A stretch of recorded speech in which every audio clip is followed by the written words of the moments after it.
They expect you to react. They expect you to get emotional, defensive, loud, and pulled into nonsense. Your phone lights up, someone says something slick, a situation turns tense, and before you know it, your mood is hijacked. It's wild how fast peace disappears, right? 1 second you're fine, the next you're replaying an argument in your head, crafting comebacks you'll never say, burning energy on people who don't even deserve a response. The Stoics noticed this problem centuries ago, long before notifications and social media existed. They saw how easy it is to lose control when the world pokes at your emotions. And they taught something that sounds simple but changes everything. Calm is not weakness. Calm is power. If you've ever felt like your peace is easy to steal, this is your wake-up call. Not to become cold, not to become distant, but to become unshakable. Stay with me, because these 13 Stoic lessons aren't about being passive. They're about becoming mentally dangerous in the calmest way possible. If these conversations speak to something real in you, something grounded in truth, philosophy, and inner growth, consider subscribing. It's a small gesture, but it helps us reach more minds like yours. And it quietly signals that you're walking this path with intention. Lesson 1. Don't react on cue. There's a strange moment that happens right before you lose control. It's that tiny flash of heat in your chest, that sudden rush of energy that tells you to speak now, react now, defend now. It feels urgent, like if you don't respond immediately, you'll lose something important. Respect, dignity, your chance to be understood. Most people don't even notice that moment. They just follow it. They let the impulse take the wheel and call it honesty or strength. But the Stoics noticed this moment very clearly. Marcus Aurelius wrote about how the mind gets carried away when it isn't trained to pause, how easily we become servants to our first reaction. Stoicism doesn't tell you to feel nothing. It teaches you to notice that first emotional wave without letting it drown you. Think about the last time someone pushed your buttons. Maybe it was a careless comment, a disrespectful tone, or someone crossing a boundary you thought was clear. Your body probably reacted before your mind did. Your heart sped up, your jaw tightened. Words rushed forward. That's not you being weak. That's your nervous system doing what it's always done. The problem isn't the feeling, the problem is acting on it without choice. Epictetus warned that if someone can provoke you, they gain power over you. Not because they are strong, but because your reaction hands them control of your inner world. The Stoic path is about taking that control back. Not by suppressing emotion, but by creating a small space between what happens and how you respond. That space is everything. It's where freedom lives. In that pause, you get to decide who you want to be in that moment. The person who explodes and regrets it later, or the person who stays grounded and speaks with clarity. This is where psychology meets Stoicism in a powerful way. Carl Jung once said, "Until you make the unconscious conscious, it will direct your life and you will call it fate." Most reactions are unconscious. They come from old habits, old wounds, old fears. When you react on cue, you're not choosing, you're repeating, and repetition without awareness slowly becomes a personality you didn't consciously build. There's also a deeper layer to this. When you react on cue, you step into someone else's frame. You're responding to their mood, their timing, their emotional state. You're no longer moving from your own values, you're moving from their pressure. Seneca wrote about how quickly we surrender our peace when we let the outside world decide our inner state. Most conflicts are not about truth. They're about emotional momentum. Someone throws energy at you and you throw it back. The cycle continues. But when you don't react immediately, the cycle breaks. The energy has nowhere to go. The moment loses its power. This doesn't mean you become passive or let people disrespect you.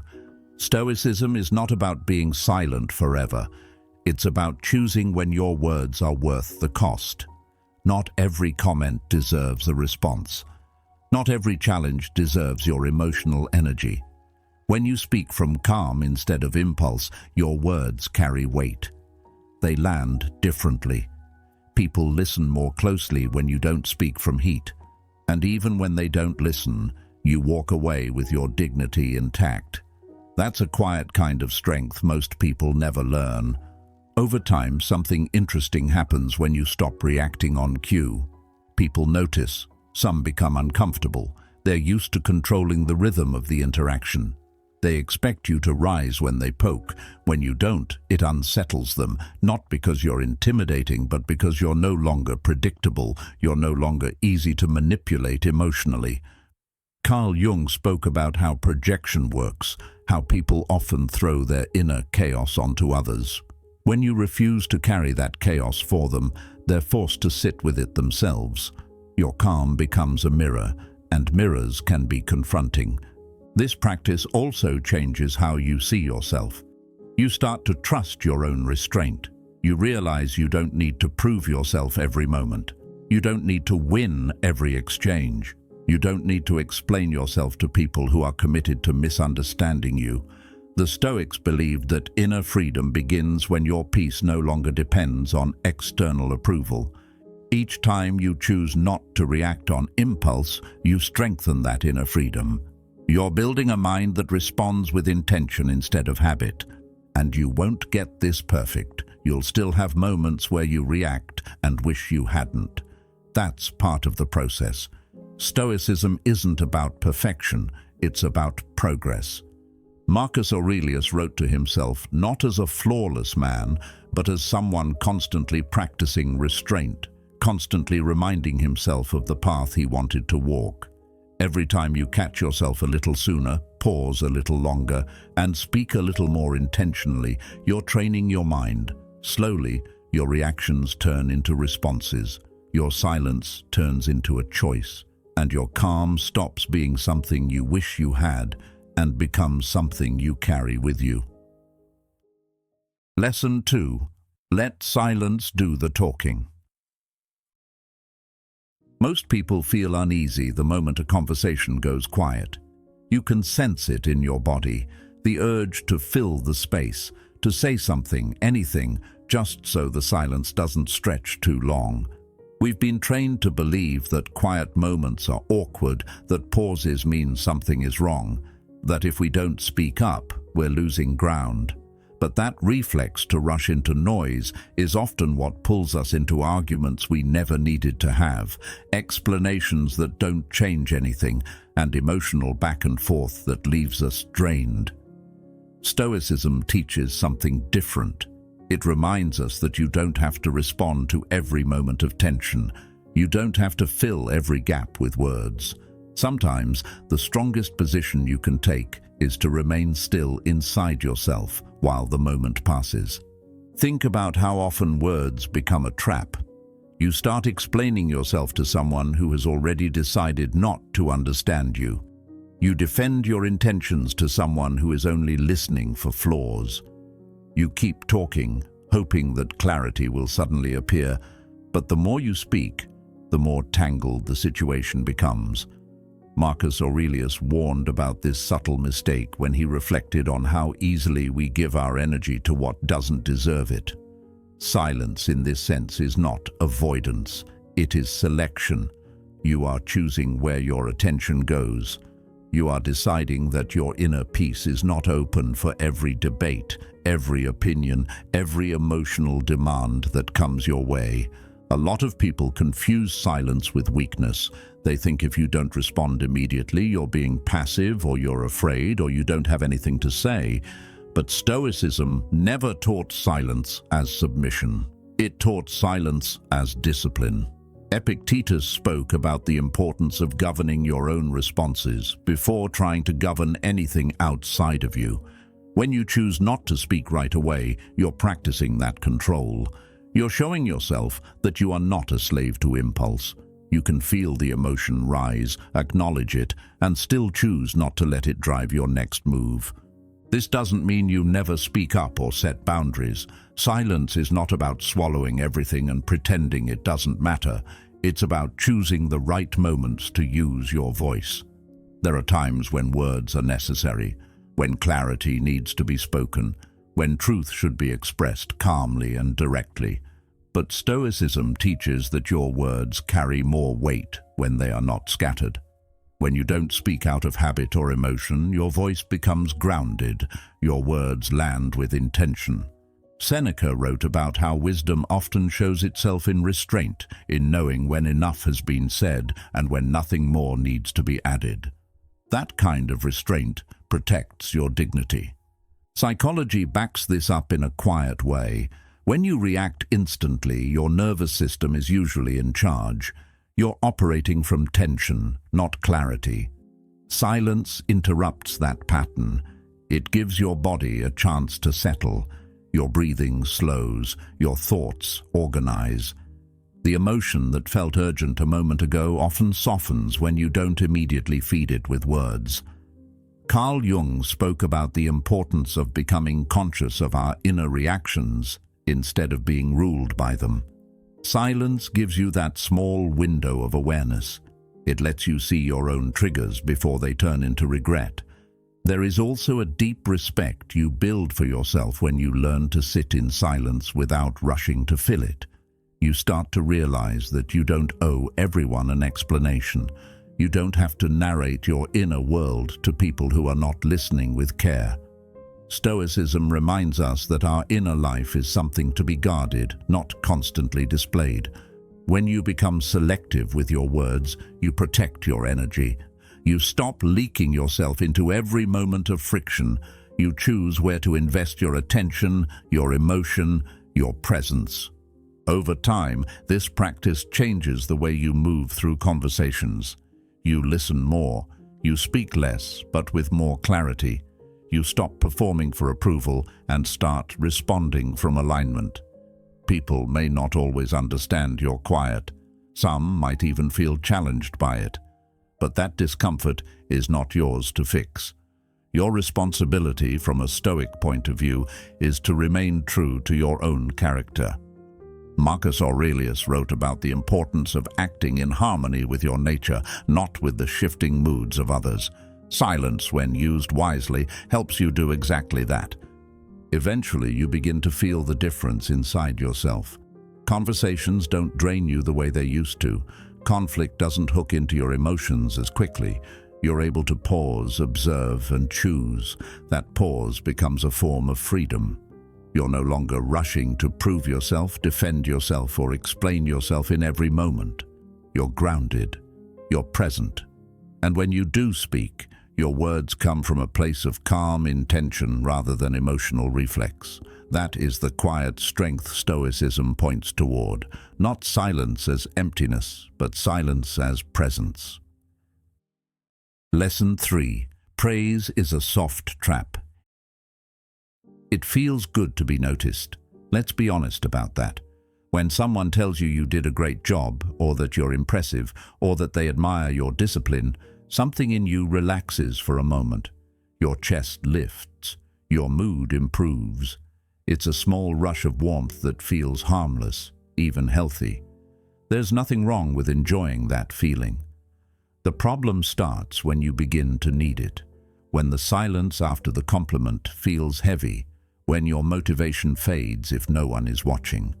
The Stoics warned about this subtle shift. They understood that when your sense of worth depends on the reactions of others, your peace becomes fragile. Marcus Aurelius once wrote, "The happiness of your life depends upon the quality of your thoughts, not the quality of people's praise, not the number of approving voices around you. Your thoughts about yourself are the foundation. Everything else is weather." At first, the trap was quiet. You don't wake up one day desperate for approval. It sneaks in. You start doing small things differently. You phrase your words to sound more impressive. You shape your choices around what will be admired instead of what feels right. You hesitate to take the harder path if it might look less glamorous. Without noticing, your compass shifts outward, and when your direction comes from outside, you are no longer walking your own path. Stoicism pushes against this. It teaches that the only solid ground is inner approval, the quiet knowledge that you acted in line with your values, even when no one clapped. Carl Jung captured this tension when he said, "The privilege of a lifetime is to become who you truly are." That doesn't happen when you're performing for applause. It happens when you're listening to your own conscience instead of the crowd. Praise can slowly train you to perform instead of to live. You begin to measure your worth by reactions, likes, compliments, approval, and the moment those fade, doubt creeps in. You start wondering if you're still enough. This is where Stoicism offers a grounding reminder. You are responsible for your character, not for how it is received. Seneca once wrote, "If you wish to be loved, love." He wasn't talking about chasing admiration. He was pointing to something quieter and stronger. Live well. Act with integrity. Let your actions be honest. If praise comes, receive it calmly. If it doesn't, continue anyway. Your behavior should not rise and fall with applause. Your values should not change based on who is watching. Psychology shows us something similar. When approval becomes your fuel, your behavior becomes predictable. You start doing what earns praise instead of what builds character. Carl Jung warned, "Until you make the unconscious conscious, it will direct your life and you will call it fate." Many people don't realize how much of their life is being steered by the quiet hunger to be seen. They think they're choosing freely, but they're reacting to the possibility of approval or the fear of losing it. Once you see this pattern, you can interrupt it. You can pause and ask yourself a simple question. Would I still do this if no one noticed? That question alone can bring you back to your own center.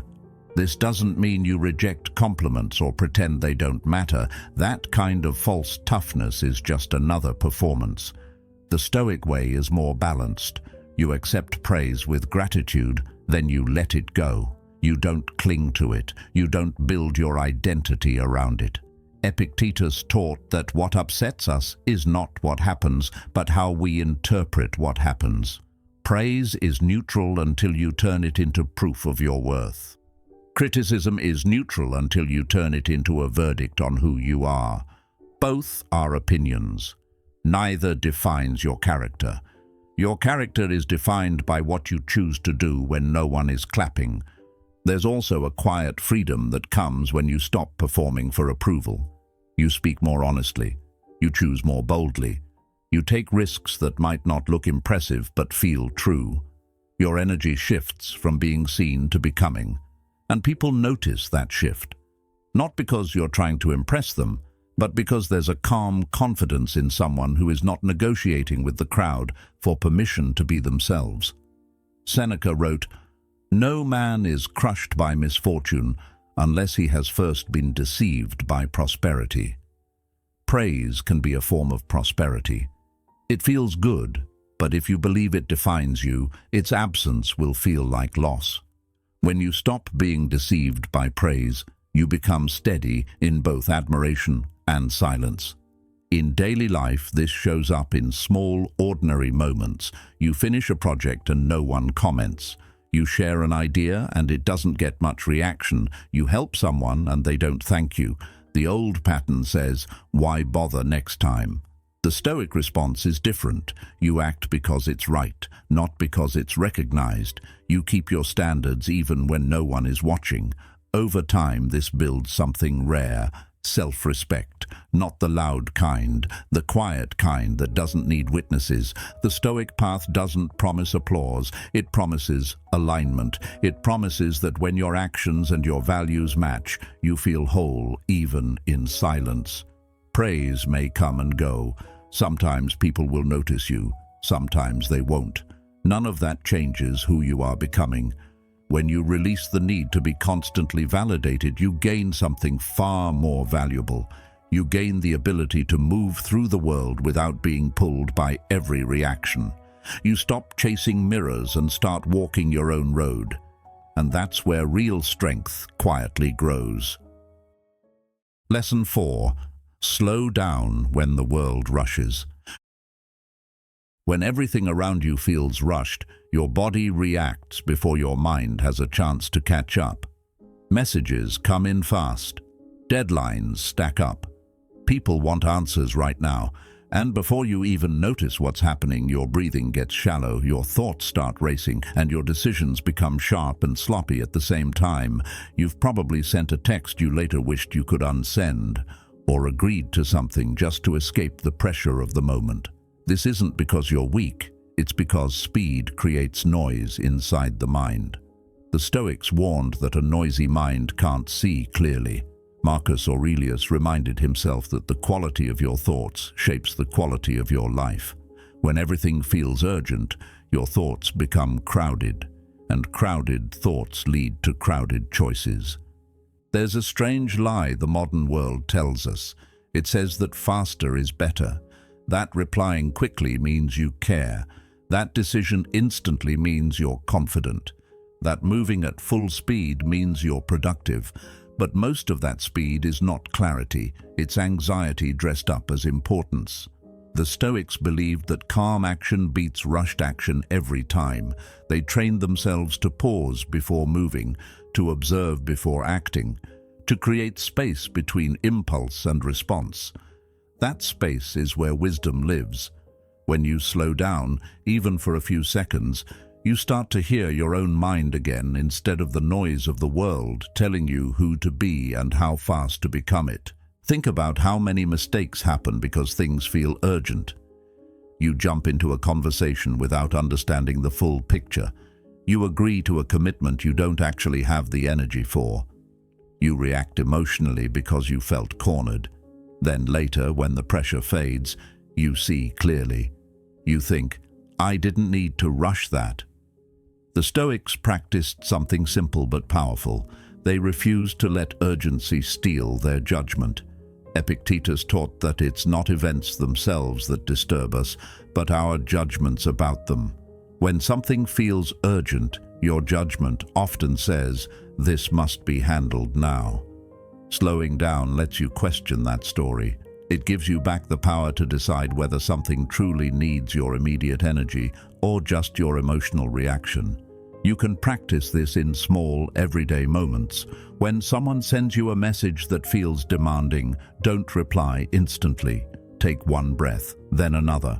Let your nervous system settle before your fingers touch the screen. When a decision feels urgent, ask yourself a quiet question. What happens if I wait 10 minutes? Most of the time, nothing falls apart. What does change is your clarity. The Stoics believed that time, even a little of it, creates perspective. Seneca wrote about how much of life is wasted in unnecessary hurry and how calm attention reveals what rush hides. When you slow down, you notice details you would have missed. The tone in someone's voice, the hidden meaning in a request, the feeling in your body that says, this isn't right for me. There's also a deeper freedom that comes from not matching the world's speed. When everyone is rushing, choosing to move calmly feels rebellious. It feels like stepping out of a race you never agreed to run. Stoicism teaches that you don't owe the world your panic. You don't owe people instant access to your attention. You owe yourself presence. Carl Jung spoke about how much of human suffering comes from being disconnected from one's inner life. Rushing disconnects you from that inner life. Slowing down brings you back into a relationship with yourself. You start to feel your own boundaries again. You sense when something costs too much. You recognize when you're being pulled by fear instead of guided by values. Notice how your body responds when you slow your pace. Your shoulders drop, your breath deepens, your thoughts become less sharp and more clear. This isn't accidental. Your nervous system is built to calm when you choose steadiness over speed. The Stoics didn't have modern psychology, but they understood the body-mind connection deeply. They knew that inner stillness creates outer wisdom. Marcus Aurelius wrote about standing firm like a rock while waves crash around it. That image is powerful because it shows what slowing down really is. You're not stopping life from happening. You're refusing to be dragged by it. This practice isn't about perfection. You will still rush sometimes. You will still get caught in urgency. That's human. The Stoic path is about noticing faster, catching yourself sooner, pausing a little longer. Each time you choose to slow down, even for a moment, you're training your mind to value clarity over chaos. You're telling yourself that your peace is not something to be traded for pressure. Over time, those small pauses become a way of living. You move through life with more presence, fewer regrets, and a deeper sense that you are not being carried by the current. You are choosing your direction. Lesson 5. Watch actions, not words. We've all been there. Someone tells you exactly what you want to hear. They sound supportive. They sound honest. They sound like they're on your side. And for a moment, you relax. You let your guard down. You assume their words mean what they sound like they mean. But then time passes, and something feels off. The support doesn't show up when you need it. The promises fade when it's inconvenient. The energy changes when there's nothing for them to gain. That quiet discomfort you feel, that's your intuition noticing a gap between words and reality. The Stoics paid close attention to that gap. They knew that truth doesn't live in speeches, it lives in patterns. What someone does consistently will always tell you more than what they say once. It's easy to fall in love with language.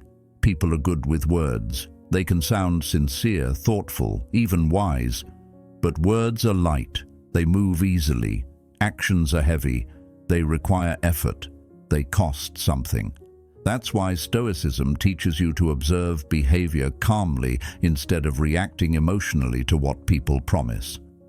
Marcus Aurelius reminded himself that he didn't need to be impressed by appearances, only by character. Character is not a performance. It's what shows up when no one is watching. When someone is kind only when it benefits them. When they listen only when it's easy. When they show up only when they are praised. Their behavior is already speaking. You just have to be quiet enough to hear it. There's a strange freedom that comes when you stop arguing with reality. You stop waiting for people to become who they promised to be. You stop needing explanations for patterns that have already repeated themselves. You stop taking it personally when someone shows you their limits. Seneca wrote that we suffer more in imagination than in reality, and a lot of that suffering comes from hoping people will act differently next time, even when they've shown us who they are many times before.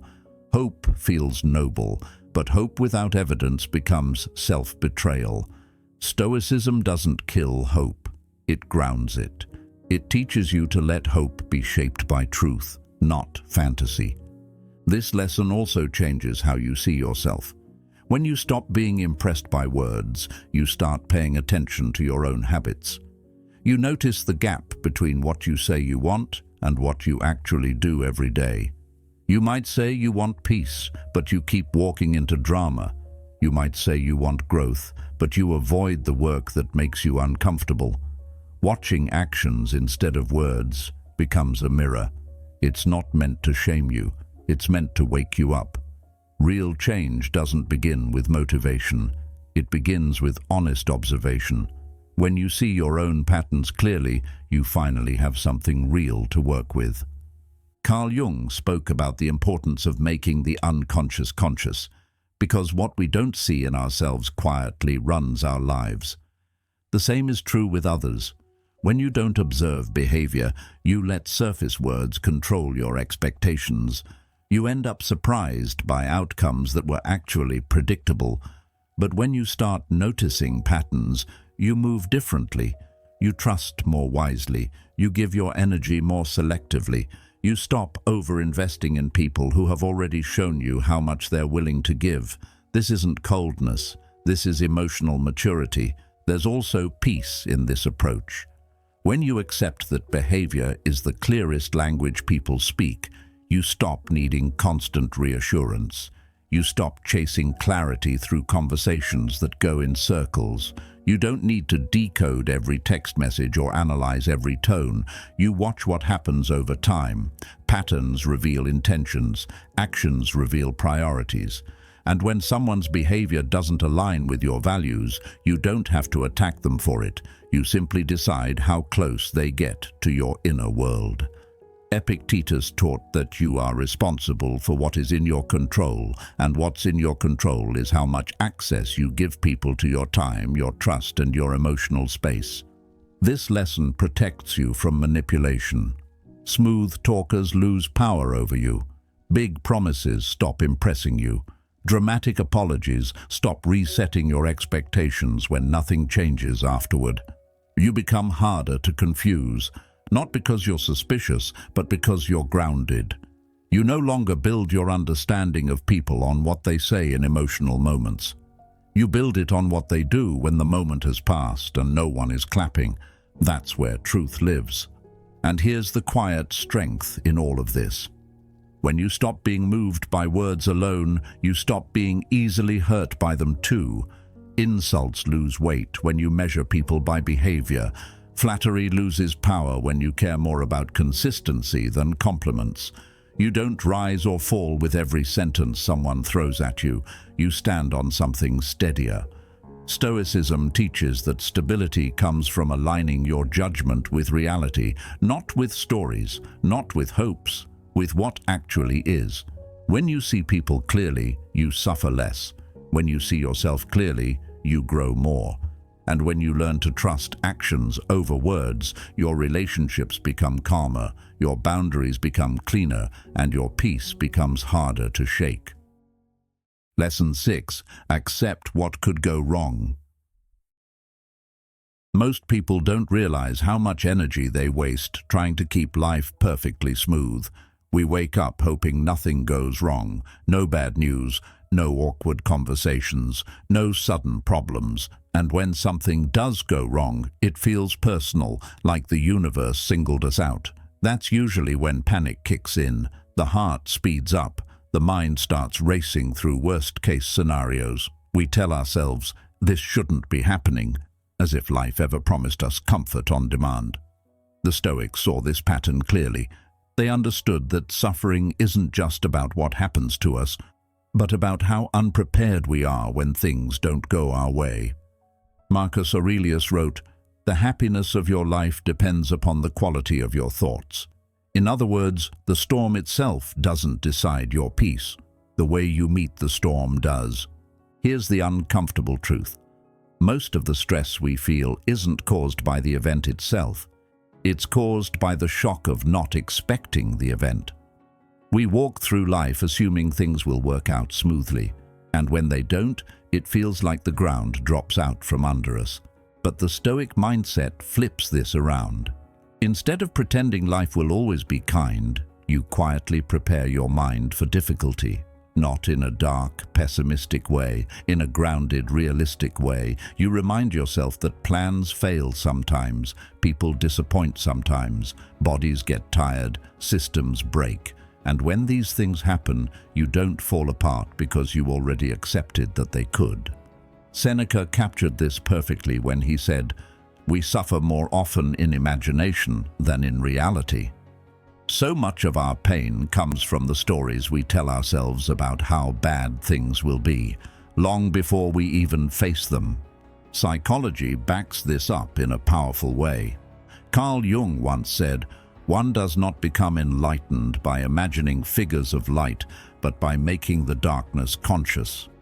Avoiding the possibility of pain doesn't make you stronger, it makes you fragile. When you refuse to look at what could go wrong, you become more sensitive to it when it does. But when you face discomfort in your mind first, you take away its power to shock you. You stop being surprised by life being imperfect. You start seeing challenges as part of the terrain, not as proof that something is wrong with you or your path. There's a quiet confidence that grows when you accept that setbacks are part of being alive. You stop asking, "Why is this happening to me?" and start asking, "How do I move through this well?" That shift changes everything. You become less dramatic with your emotions. You stop turning every problem into a personal crisis. The Stoics believed that while you cannot control what happens to you, you can always control how you interpret it. Epictetus said, "It's not what happens to you, but how you react to it that matters." When you train your mind to expect some resistance from life, you don't collapse the moment resistance shows up. You adapt, you adjust, you move forward. Another example, you prepare for something important, a presentation, a conversation, an opportunity. It doesn't go the way you hoped. If your mind was clinging to a perfect outcome, the disappointment hits harder. But if you accepted ahead of time that things might not go smoothly, you experience the setback without losing your balance. You learn faster, you recover quicker, you keep your dignity. Marcus Aurelius reminded himself, if you are distressed by anything external, the pain is not due to the thing itself, but to your estimate of it. That doesn't mean external things don't hurt. It means your interpretation decides how deeply they cut into your peace. This mindset doesn't make you passive. It makes you resilient. You still work hard. You still care. You still aim high. The difference is you're no longer emotionally dependent on things going your way. You build your stability from the inside. You stop living on emotional edge, waiting for the next surprise to knock you over. Instead, you develop a calm readiness. Not fear, readiness. Like carrying an umbrella when the sky looks uncertain. You're not inviting the rain. You're simply not shocked by it. There's also a strange freedom in accepting that things can go wrong. You stop wasting energy trying to control everything. You stop blaming yourself for every outcome. You realize that setbacks are not always a sign of failure. Sometimes they're just part of the process.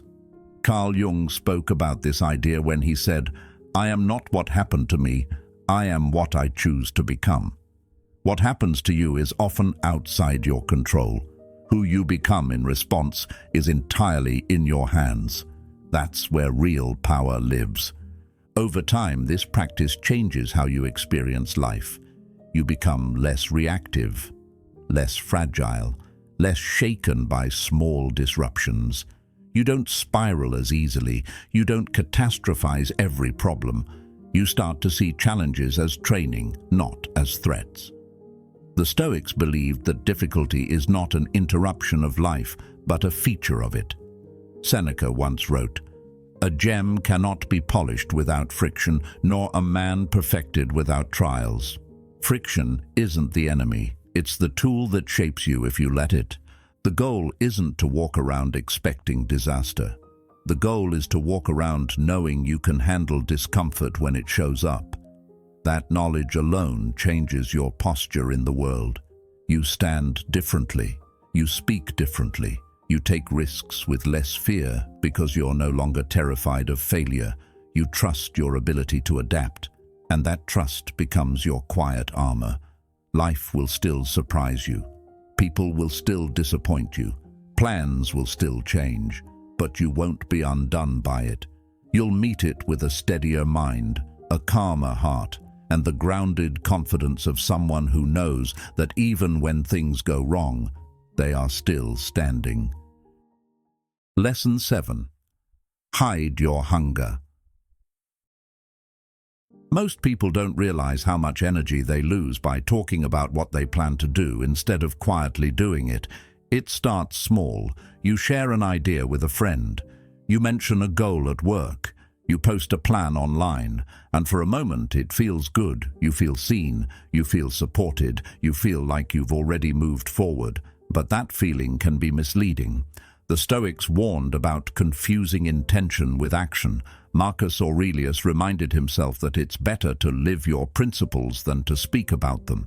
When you announce your goals too early, you give your mind a shortcut to feeling accomplished without having done the hard work yet. The hunger that should be pushing you forward gets softened by approval, and suddenly the fire that was meant to drive you becomes a warm, comfortable glow that makes you want to sit down instead of move. Think about how often you've told someone what you were going to change about your life. Maybe you said you were going to get disciplined, start a project, get in shape, or build something meaningful. At that moment, people nodded. Maybe they encouraged you, maybe they gave advice, and it felt motivating. But then days passed, the work felt heavy, the excitement faded, and the plan quietly stayed a plan. This is where Stoicism cuts through the noise. The Stoics believed that real strength is quiet. It's built in private. It's proven by consistency, not announcements. There's a deep kind of dignity in moving without needing witnesses, in becoming better without needing applause. When you work in silence, you protect your focus. You don't have to perform your progress, you just build it. There's also something psychological happening when you talk too much about your goals. Carl Jung once said, "Until you make the unconscious conscious, it will direct your life and you will call it fate." When you announce your hunger for success, recognition, or change, you may not realize that part of you is craving validation more than transformation. That craving can quietly start steering your decisions. You begin to measure your progress by how people react instead of by how much you've actually grown.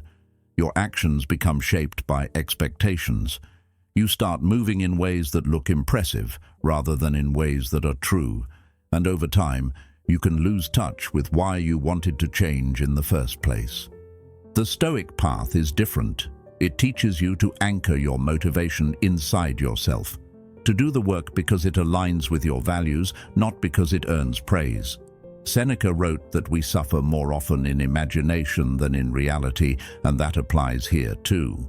We imagine how good it will feel when people see our success, when they notice our progress, when they finally understand our ambition. But that imagined future can distract us from the present work that actually creates it. When your hunger becomes something you need others to recognize, you hand them power over your momentum. Your discipline starts depending on their attention, and attention is unstable. Some days you get it, some days you don't. Your growth shouldn't rise and fall with that. This doesn't mean you should never share your dreams or never ask for support. It means you become selective. You choose a few people who genuinely want to see you grow, not people who just enjoy the idea of your growth. You stop feeding your hunger to every room you walk into. You protect it, you let it burn quietly. There's a difference between sharing your vision and performing your ambition. One comes from clarity, the other comes from craving. Stoicism invites you to notice that difference in yourself without judgment, just with honesty. Over time, something shifts when you move like this. You stop needing to convince people of who you're becoming. You let them discover it. You stop feeling rushed to show progress. You trust the process of building. And when results finally appear, they feel solid because they were shaped in silence. Carl Jung also said, "The privilege of a lifetime is to become who you truly are." Becoming who you truly are rarely happens in public. It happens in quiet moments of discipline, in private choices, in small acts of integrity that no one applauds. When you hide your hunger, you're not hiding from the world. You're protecting your fire long enough for it to become something real. Lesson 8. Don't chase instant justice. There's a moment that hits almost everyone at some point. Someone says something out of pocket, disrespects you, cross a line, and before you even finish processing what just happened, your body is already heating up. Your chest tightens, your jaw clenches, your mind starts lining up the perfect comeback. It feels automatic, like you don't even get a choice. 1 second you're calm, the next second you're ready to fire back. Most of us have been taught that this reaction is strength, that if you don't respond immediately, you're letting people walk all over you. But here's the quiet truth the Stoics understood long ago. Reacting on impulse doesn't protect your dignity. It hands it away. Marcus Aurelius warned that when we let anger lead, we become slaves to whatever provoked us. Think about that for a second. The person who insulted you gets to decide your mood. The situation you didn't choose gets to decide your energy. You might feel powerful in the moment when you snap back, but later, when the dust settles, how often do you wish you had handled it differently? That regret is your signal.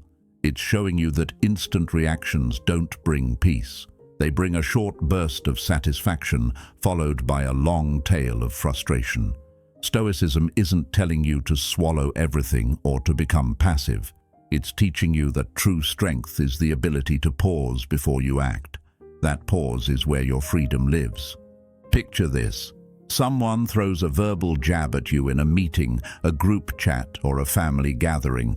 The old version of you jumps in immediately, voice rising, heart racing, words flying out half-formed.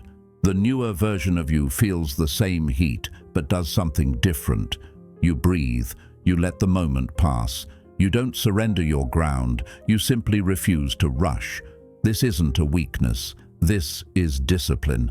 Seneca once wrote that the greatest remedy for anger is delay.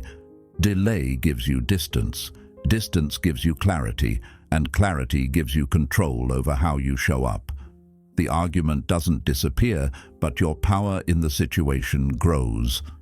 A lot of people confuse not reacting right away with letting things go forever. That's not what this is. Stoicism doesn't teach you to become a doormat. It teaches you to choose your timing. Some conversations need to happen. Some boundaries need to be set. But they land better when your nervous system is calm and your words are chosen, not thrown. When you wait, you stop fighting to win the moment and start acting to protect your long-term peace. You can still address the issue later, but now you're doing it with intention instead of emotion.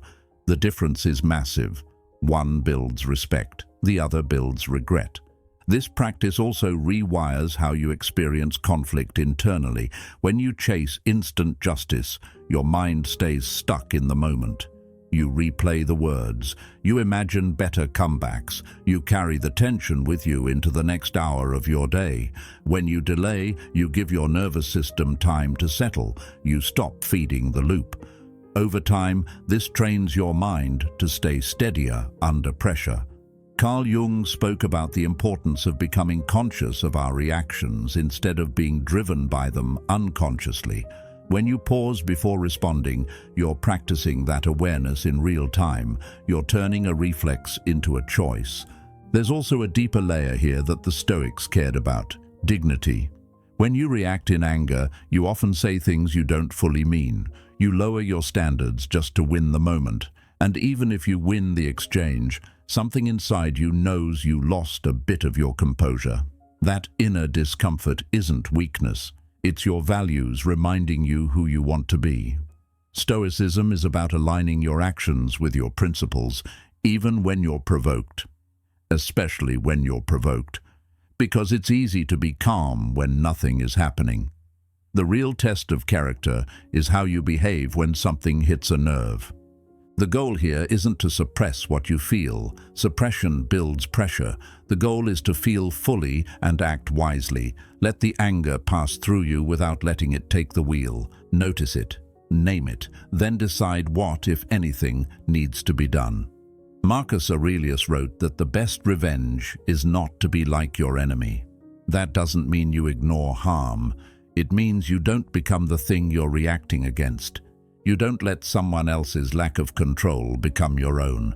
That's a quiet kind of power, the kind that doesn't need to shout to prove itself. Over time, something shifts when you stop chasing instant justice. You become less reactive, less brittle, more grounded. You stop needing every moment to resolve right now. You start trusting your ability to handle things with patience, and people notice it. They feel the difference in how you show up. You become someone who can sit in tension without exploding. someone who can address conflict without turning it into a war. That's not passivity, that's emotional leadership. It's Stoicism in action, and the more you practice it, the more you realize that waiting is not losing. Waiting is choosing yourself. Lesson 9. Budget your emotional energy. Most people don't realize how tired they really are until they stop moving for a moment. Not physically tired, emotionally drained. You wake up with plans, maybe even good intentions, and by midday you feel heavy for no clear reason. Nothing big happened, yet your mood is off, your focus is scattered, and your patience is thin. That's usually not because life hit you with something massive, it's because you've been leaking energy in small, invisible ways all day long. A comment that stuck in your head, a tone that annoyed you, a situation you replayed again and again, wishing you had said something different. These little moments seem harmless, but together they quietly drain you. The Stoics understood this deeply. They knew the mind is like a vessel, and if you keep poking holes in it with unnecessary reactions, you end the day empty. We often treat emotional reactions as if they are free, as if getting annoyed, offended, or pulled into drama costs nothing. But every reaction has a price. It costs attention, it costs calm, it costs presence. You might spend 10 minutes arguing in your head with someone who isn't even there. You might carry frustration from one room into the next, letting it color conversations that had nothing to do with the original problem. Over time, this becomes a habit, and habits shape your inner life. Epictetus warned that any person capable of angering you becomes your master. Think about that for a second. The moment someone else controls your emotional state, they control your day. Stoicism doesn't tell you to feel nothing. It teaches you to choose where your feelings go. That choice is the beginning of freedom. Imagine your emotional energy like money in a wallet. You wake up with a certain amount each day. You don't see the number, but you feel it when it's gone. Every small irritation is a withdrawal. Every unnecessary argument is another payment. Every time you replay something you cannot change, you're spending more. And by the evening, you're wondering why you have nothing left for the people and things that actually matter to you. This is why Stoicism places so much emphasis on judgment. Not judging others, but judging what deserves your inner attention. Marcus Aurelius reminded himself that most things people get upset about are not worth the disturbance of the soul. That doesn't mean the situation isn't real. It means your peace is more valuable than winning every emotional battle. Psychology backs this up in a modern way. The mind tends to cling to unresolved emotional moments. We replay them trying to find closure or control. But most of the time, there is no closure to find. The event already happened, the person already spoke, the situation has already passed. The only thing still happening is the story you're telling yourself about it. Carl Jung spoke about how much of our suffering comes from unconscious patterns running the show. When you start noticing how often you replay small emotional hits, you begin to bring that pattern into awareness. And awareness gives you choice. You can say, I see what my mind is doing. I don't have to follow it. Budgeting your emotional energy doesn't mean you become detached from life. It means you become selective. You still care. You just care on purpose. You give your emotional attention to your growth, your values, your relationships that nourish you. You stop donating it to random moments of irritation. Marcus Aurelius wrote about how the mind should be a fortress, not a playground for every passing impulse. A fortress isn't cold, it's stable, it has gates, you decide what enters. This is not about building walls around your heart, it's about building boundaries around your attention.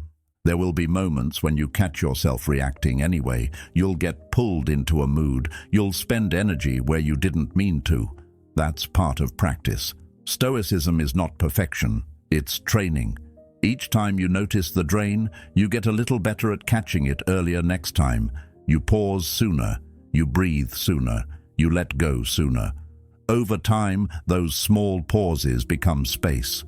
That space becomes calm. And that calm becomes a kind of quiet strength people can feel around you. There is also something deeply respectful about budgeting your emotional energy. It's a form of self-respect. You're saying to yourself, "My inner world matters." You wouldn't give your time to every stranger who demands it. So why give your peace to every passing irritation? Seneca wrote that life is long enough if you know how to use it. The same is true of your emotional life. You have enough energy if you don't waste it on things that cannot grow you. When you protect your inner resources, you show up more fully for what actually matters. You become more present, more patient, more grounded. Over time, this changes how you move through the world. Conversations feel lighter. Conflicts don't cling to you the same way. You stop needing to prove yourself in every moment. You start choosing your emotional investments with care, and the people who try to pull you into chaos feel less powerful around you, not because you dominate them, but because you're no longer available for their noise. That is Stoicism in everyday life. Not dramatic, not flashy, just quietly choosing where your inner wealth goes, and that choice, repeated daily, builds a calm that doesn't depend on the world behaving nicely. Lesson 10. Calm isn't numb, it's mastery. Most people think calm means you don't feel much. They see someone quiet in the middle of tension and assume there's nothing going on inside. But that's usually the opposite of what's happening. Real calm is loud on the inside and steady on the outside. It's the moment when your heart speeds up, your chest tightens, your thoughts start racing, and you still choose not to let any of that drive your next move. That choice is the difference between being ruled by emotion and guiding it. Stoicism never asked you to become numb. It asked you to become aware. Marcus Aurelius reminded us that you have power over your mind, not outside events. That single idea changes how you move through every hard moment in your life. There's a lie we grow up with that says strong people don't feel as much. That lie creates people who bottle things up until they explode, or who shut down and call it being mature. But suppression isn't strength, it's delay. The Stoics didn't teach suppression, they taught mastery. Mastery means you notice what you feel, you allow it to exist, and then you decide what to do with it. Carl Jung put it simply when he said, "One does not become enlightened by imagining figures of light, but by making the darkness conscious." When you bring your darker emotions into awareness, anger, jealousy, fear, shame, they stop owning you in secret. They come into the light where you can work with them, instead of being pushed around by them. Think about how most reactions happen. Someone says something sharp.